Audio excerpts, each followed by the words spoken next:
마지막 시간입니다. 오늘 제목 한번 읽어볼까요? 시작. 여호와의 모든 말씀을 우리가 준행하리이다. 총정리를 해볼까 생각을 했습니다.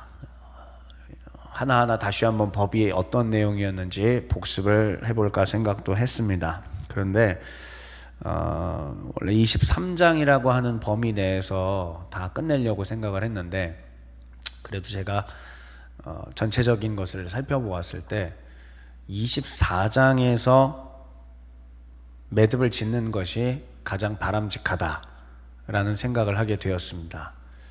왜냐하면 24장에 이르러서 비로소 여호와 하나님과 이스라엘 백성이 언약을 체결하기 때문입니다. 우리가 TV 뉴스나 이런 데 보면은 MOU를 맺는다라든지 또 이렇게 국가와 국가 간의 그런 조약을 맺는다든지 할 때 테이블을 딱 이렇게 있고 서로 거기서 사인을 하죠. 네, 사인을 하고 뒤에서 박수를 치고, 그게 이제 생중계도 되고 뉴스로도 나오고, 이런 거를 우리가 조약을 맺는다라고 하지 않겠습니까? 24장이 바로 그런 장면이에요. 조약을 맺는 장면. 그러면 이 시점에서 저는 총복습보다는 아주 굵직한 내용 이 하나만 먼저 복습 차원에서 얘기하고 진행을 하려고 합니다. 뭐냐면, 이 이야기가 어디서부터 출발했는지를 이제 아주 저 멀리 깊이 있게 저 멀리부터 다시 한번 생각을 해볼게요. 그러니까 창세기는 무슨 얘기였냐면, 보편적 인류에 대한 역사가 1장부터 11장까지였고요. 그러다가 이제 12장부터 창세기가 끝나는 50장까지는 그 보편적 인류 가운데서 하나님이 선택한 뭐였어요? 민족이었습니다. 그렇습니다. 하나님이 선택한 민족에 대한 이야기였습니다. 그러니까 보편적 창조된 인류 역사에서 하나님의 시선이 선택된 하나의 민족으로, 그게 누구냐면 아브라함과 그의 후손입니다. 그런데 이 아브라함과 그의 후손들이 큰 민족을 이루고 그들이 하나님의 뜻을 실현하는 국가를 설립해가는 과정이 그럼 무슨 책이다? 출애굽기인 거예요. 이 내용이 기억나십니까? 네, 이게 가장 큰 단위의 이야기였어요. 다시 한 번만 복습합시다. 창세기 1장부터 11장은 보편적 인류의 역사, 12장부터 50장은 그 중에서 하나님이 선택한 민족의 시작, 그리고 출애굽기는 그 선택한 민족이 어떻게 국가가 되고 하나님의 거룩한 나라와 백성이 돼가는가의 스토리입니다. 그러면 하나님의 거룩한 나라와 백성이 되기 위하여 우리 하나님께서 출애굽기에서 무엇을 하셨냐면 출애굽을 시키셨습니다. 하셨습니다. 나오다, 애굽, 이집트. 죄의 노예, 그리고 우상의 노예, 하나님의 백성이지만 하나님의 백성이 전혀 아닌 그러한 수렁 가운데서 건져내신 사건을 우리는 출애굽이라고 이야기합니다. 출애굽한 주의 백성들이 하나님의 거룩한 백성이 되기 위해서는 반드시 뭐가 필요할까요? 시간이 필요해요. 다시요. 뭐가 필요해? 시간이 필요해요. 단번에 바뀌면 좋겠지만 애굽에서 400년 동안의 시간을 보내면서 이들은 어떤 사고를 가지고 있냐면 애굽적 사고, 애굽적 풍습, 가나안적 사고, 가나안적 풍습을 갖고 삽니다. 그럴 수밖에 없습니다. 왜요? 400년 동안이나 그런 시간을 보냈으니까요. 이제 막 불러내서 석 달째 되는 그때에 주님께서 넌 이제부터 언약 백성이다 라고 해봤자 단번에 언약 백성이 되겠어요? 안 되겠어요? 절대 그럴 수가 없습니다. 저와 여러분의 신앙은 지금 어느 선상에 있습니까? 우린 지금 어디에 있어요? 석 달째 되는 때에 있습니까? 아니면 한 30년째 되는 때에 있습니까? 아니면 40년째 되는 때에 있습니까? 저마다 걸어가는 길은 다 달라요. 다르지만 여기서 신앙의 원리를 분명하게 기억해야 될 필요가 있다는 말씀입니다. 그게 무엇이냐? 나의 시점이 어디인지는 모르지만 어느 시점에 있든지 간에 출애굽기 말씀을 통해서 하나님은 이제 내가 너희를 건졌고 내 뜻이 실현되는 내 나라를 너희를 통해 세울 것이며 그러므로 너희는 내 백성다워야 한다. 그런데 어렵지? 가만히 있어서는 안 되겠지? 그러니까 내가 공식적으로 너희와 보호 조약을 체결하겠다. 조약을 맺으면 법적 구속력이 따르게 되는 것이에요. 그래서 하나님이 이스라엘과 공식적인 조약을 맺는 것이고, 그러면은 우리 하나님도 그 조약의 영향권 아래 본인이 스스로 매이시겠다는 겁니다. 하나님도 이 법을 주실 때에는 그냥 줘놓고 몰라 너희들은 지켜 난 몰라 이게 아니에요. 하나님도 이 법에 매이시겠다라는 뜻이죠. 그러니까 얼마나 이게 우리의 눈높이에 맞게 낮추어 주신 사건일까 생각 아니할 수가 없습니다. 그렇게 해서 하나님께서는 그 당시에 이미 유행하고 있던, 이미 익숙한 고대 근동의 종주권 조약, 또 다른 말로는 봉신 조약을 통하여 그 형태, 그 폼을 통하여 이스라엘과 하나님 사이의 조약을 맺어 주시는 것입니다.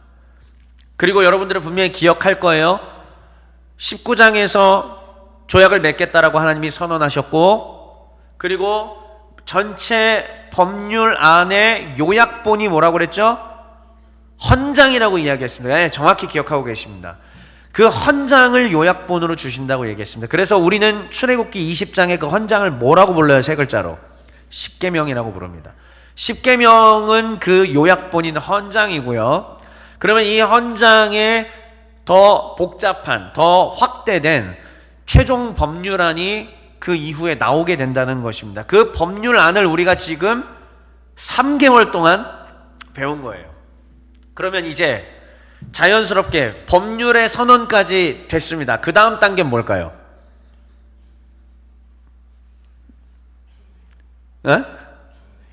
준행. 좋습니다. 오늘 그렇죠. 예, 머리 좋아요. 준행 이전에 이게 있어요. 뭐냐면 제가 오늘 24장 1절부터 8절 정했잖아요. 그런데 지난 시간에 19절까지 23장 19절이래. 20절부터 33절이 지금 비었습니다. 제가 건너뛰었어요, 이거를. 20절부터 33절의 내용은 그럼 뭐냐? 이 조약을 체결하기로 결정한 을 말고요. 을은 이스라엘이죠. 이 조약을 체결하기로 먼저 결정한 갑이 이대로 너희가 준행하면 이러한 복을 누리게 될 것이다. 지키는 자에 대한 축복의 메시지가 주어지는 거예요. 약속이죠, 일종의. 자, 그러면 그 약속까지 다 선언되고 난 다음에 비로소 뭘 할까요, 이제? 테이블 위로 옵니다. 근데 모든 백성들이 다 테이블 위로 올 수는 없으니까 대표자가 필요하겠죠. 우리나라도 이런 조약을 맺을 때 누가 갑니까? 대통령이 가서 나라를 대표해서 하고, 기업과 기업 그 사이의 MOU는 기업 회장님이 기업 대표 CEO가 가서 하는 거죠. 마찬가지로 이스라엘 나라에 하나님께서 대표로 세운 사람이 있습니다. 그가 누굴까요? 모세입니다. 그래서 하나님이 선택한 대표자인 모세가 하나님과의 협상 테이블에 갑니다. 협상 테이블은 어디예요? 시내산 정상이죠. 네. 그리고 그 협상 테이블에 원래 갈 때 보면은 이런 표현 써서 좀 죄송합니다. 웃자고 하는 거예요. 이렇게 대표자가 하는데 뒤에 앞에 병풍들 있죠. 기업 임직원들 당연히 따라가고 국가 요직들 장관들 부처 장관들 다 따라갈 거 아닙니까? 그 병풍이라고 표현하는 게 좀 웃기긴 한데, 그 분들이, 수행 요원들이 모세와 함께 따라가게 됩니다. 아까 본문에 읽었던 표현들이 이따가 또 나올 거니까. 그래서 그들이 따라가고, 그런데 그들은 최종 협상 테이블에 올 수가 없죠. 최종 협상 테이블에는 대표자가 혼자서 단독으로 맺게 됩니다. 누구와? 온 하늘과 땅을 지으신 만군의 여호와와. 근데 이게 가능한 일일까요, 원래? 만군의 여호와, 온 우주를 지으신 우리의 하나님과 협상 테이블에서 1대1로 계약을 맺는다. 온 민족을 대표하여. 이게 가능한 일이냐고요. 여기서부터 이미 우리 하나님의 우리를 위하여 얼마나 낮아지시고 맞추어 주셨는지를 우리는 볼 수가 있습니다.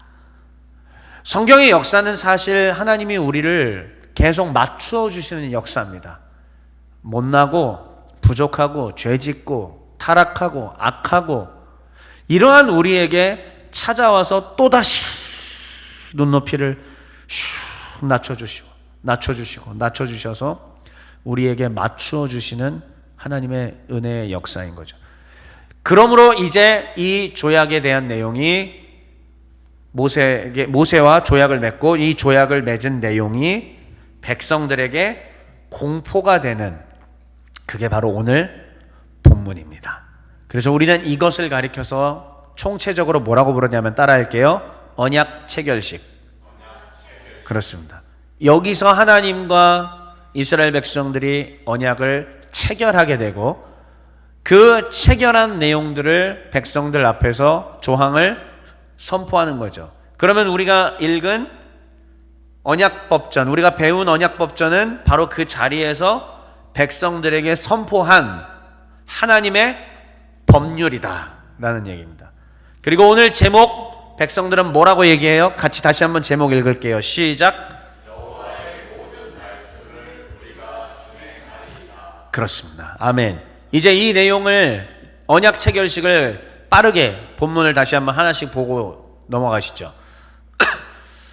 1, 2절 모세에게 이렇게 말씀하십니다. 너는 아론과 나답과 아비후, 제사장 계열이 그 집안이죠. 아론과 그의 아들 나답, 아비후, 이스라엘 장로 70명, 바로 이들이 뭘까요? 아까 얘기한 수행 요원, 병풍이라고 하기엔 좀 죄송해서 수행 요원들입니다.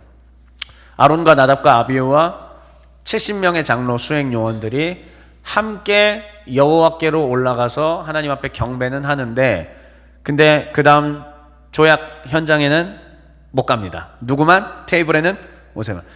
너 모세만 여호와께 가까이 나오고 그들은 가까이 나오지 말며 백성은 너와 함께 올라오지 말지니라.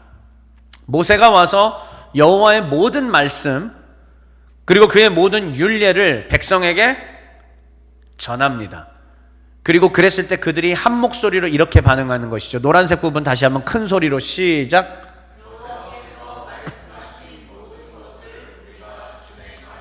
좋습니다. 그리고 이게 시점이 좀 왔다 갔다 하긴 하는데요. 4절로 넘어와서 모세가 여호와께서 산에서 주신 그 모든 말씀, 율법들의 내용을 어떻게 한다? 이제 기록하는 겁니다.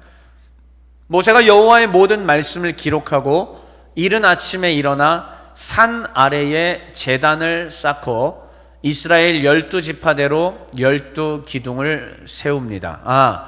언약 조약에 대한 시작은 예배로 시작이 된다. 그러니까 하나님과의 언약 백성으로 살 사람들에게 있어서 가장 중요한 것은 다시 한번 뭐다? 예배. 우리 하나님을 경외하고 존중하고 나의 1순위를 하나님 앞에 내어드리는 것. 너는 나 외에 다른 신을 내게 있게 하지 말지니라. 1순위를 하나님 앞에 바치라는 뜻이었습니다.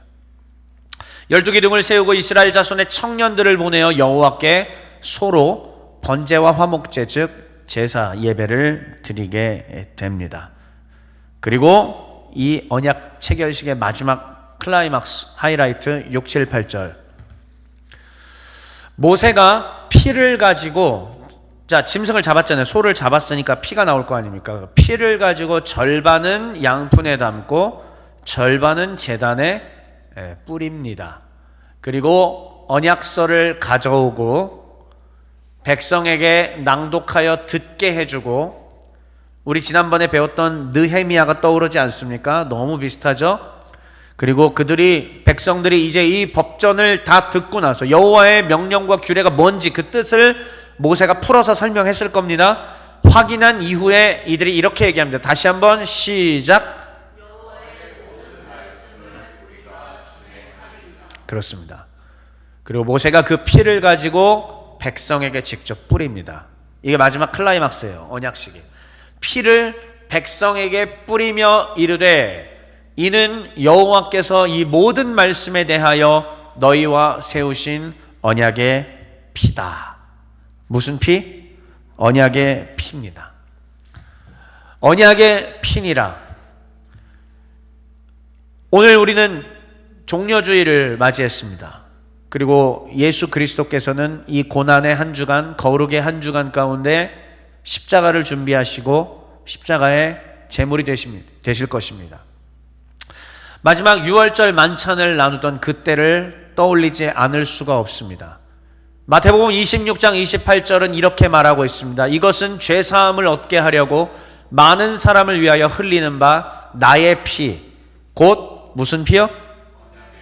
다시 한번 출애굽기 24장 8절, 소의 피를 뿌리며 여호와와 백성들이 함께 언약을 맺는데 뿌리는 소의 피가 곧 언약의 피라고 얘기했던 내용을 기억하며 다시 한번 예수님의 이 발언을 생각해 봅시다.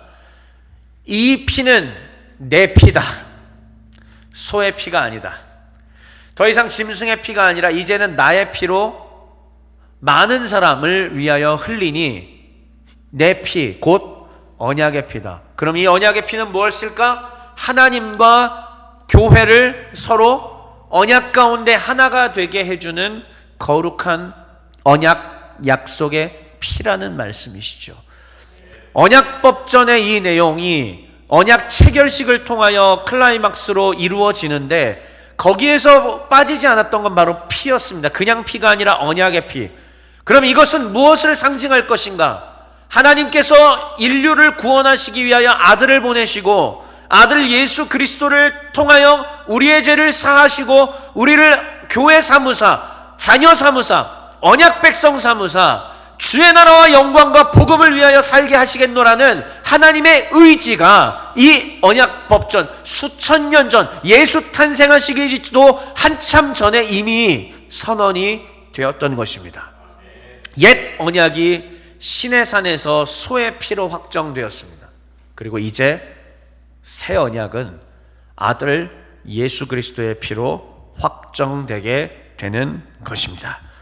그러므로 이 언약의 피의 의미를 깨달은 주의 백성들이라면 구약의 백성도 여호와의 모든 말씀을 우리가 준행하리이다라고 얘기해야 되는 것이고, 이제 신약 백성인 우리도 주님 구약의 언약 법전을 받습니다. 그리고 더 나아가 구약의 언약 법전을 더 성취해서 완성하신 예수 그리스도의 새 언약의 말씀을 우리가 받습니다. 그런데 이 언약은 십자가에서 아들 예수가 흘리신 피로 말미암아 체결되었습니다. 우리의 과거의 대표자는 모세였지만 이제 우리의 진짜 대표자는 아들 예수 그리스도이시고, 그러므로 이 조약은 임시적이지도 않고 불완전하지도 않으며 영원하시고 완전하신 조약임을 믿습니다. 나를 자녀 삼으시고 나의 죄를 사하신 주님, 새 언약서에 기록된 대로 살겠습니다. 기쁨으로 예수 그리스도의 길을 따라가겠습니다. 이게 바로 주의 백성들이 걸어갈 길입니다. 사랑하는 종의 가족 여러분, 여러분들은 언약 백성으로서 주의 법을 준행하시겠습니까? 다시 한번 묻겠습니다. 언약 백성으로서 우리 하나님과 그 외아들 예수 그리스도께서 주신 법률을 준행하시겠습니까? 내 가치관과 하나님의 법률이 부딪힐 때 무엇을 먼저 선택하시겠습니까? 하나님의 법입니까? 아멘. 다시 한번 묻겠습니다. 내 가치관과 여호와의 법률이 부딪힐 때 하나님의 법을 선택하겠습니까? 내 가치관을 선택하겠습니까? 아멘. 하나님의 법률입니다. 사랑하는 여러분, 하나님을 설득하려 하지 마십시오. 하나님의 말씀에 나를 설득시키는 사람들이 바로 언약 백성들입니다. 메시지 읽겠습니다. 시작. 언약 법전을 받은 언약 백성들이여, 하나님을 설득하려 하지 말고 하나님 말씀에 나를 설득시킵시다. 그것이 바로 주의 말씀을 준행하는 것입니다.